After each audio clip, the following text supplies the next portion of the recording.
Hi friends, hello students. I am Jagan Babu, Assistant Professor, Department of EC, RMD Engineering College. It's a third year subject DSP for the A1 semester.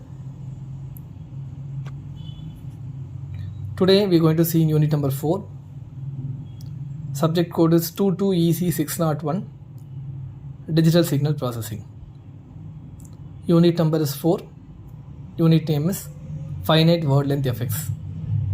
Topic: number representation types.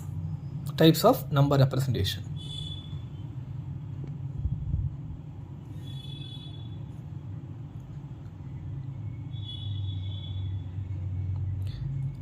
Types of number representation. There are 3 types of number representation. How to represent my number from analog signal to digital signal in terms of finite word length. There are 3 types of number representation are: number 1, fixed point representation; number 2, floating point representation; number 3, block floating point representation. We have 3 types of number representation: fixed point, floating point, block floating point. Fixed point representation.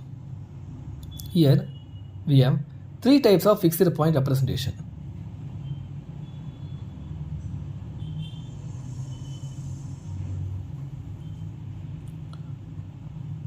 In fixed point number representation, there are 3 types of fixed point representation. One is sign magnitude, which is called a sign magnitude. One's complement, which is called the complement term.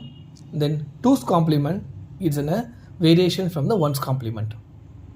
There are 3 types of fixed point representation are: one's complement, two's complement, sign magnitude.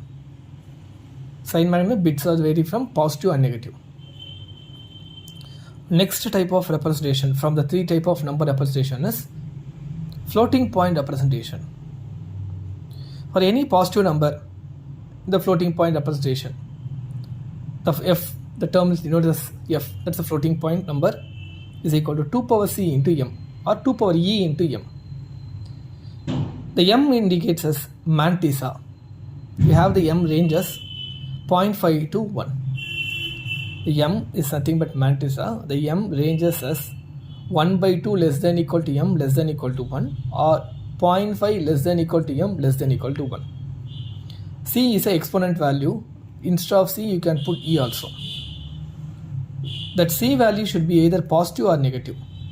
E power positive or e power negative. This is very important for the 2 mark problem. Floating point representation, they will give some value plus 3, minus 3, plus 0.25, minus 0.125, like that. For any fixed point representation, any number, if they given, you have to take that f is equal to 2 power c into m. First we need to calculate what is m. M I already said now, m is a mantissa. So check the m value between 0.5 to 1 or 1 by 2 to 1. If suppose I am taking the value of 5, it is belongs to 0.5 to 1? No. So I need to reduce the value from 5 to between the range of 0.5 to 1. Suppose if the value is 0.3, it is ranges the value of 0.5 to 1? Yes, it is ranges between the value of 0.5 to 1.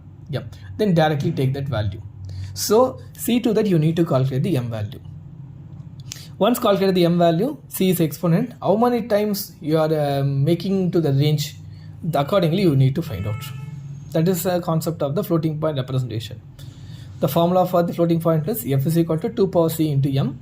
M is a mantissa concept, c is an exponent concept, e to the power of, if you take a 2 bit 0001 1011, if you take 3 bit 000 001 010 011, similarly 100 101 110 111, you are making into multiplication operation or you making into the division operation. In the arithmetic cases, there you need to find the exponent value, how many number of times you are calculating from the given value to making into the range between for the mantissa concept. Accordingly you need to substitute those values for the formula indicated in the floating point. F is equal to 2 to the power e or 2 to the power of c into m. cross em. That cross, after once calculated the value, you remove the cross value, directly you can substitute that value. Third one is block floating point. A compromise between the fixed and floating point, a concept called as block floating point. Some of the example listed here. Do floating point for 6.5. Just I said 6.5. If you calculate 6.5 is not directly the value, we need to find.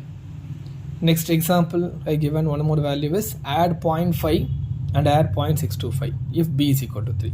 Directly you should not add, because since it's a finite word length concept, you need to find out from decimal to binary or binary to decimal, then add the values, then convert from binary to decimal or decimal to binary. Thank you students. You practice this kind of example problems more, then you are clear about the concept of the number representation, especially fixed point and floating point number representation. You will get the questions in the part A. Thank you students. We will see more videos.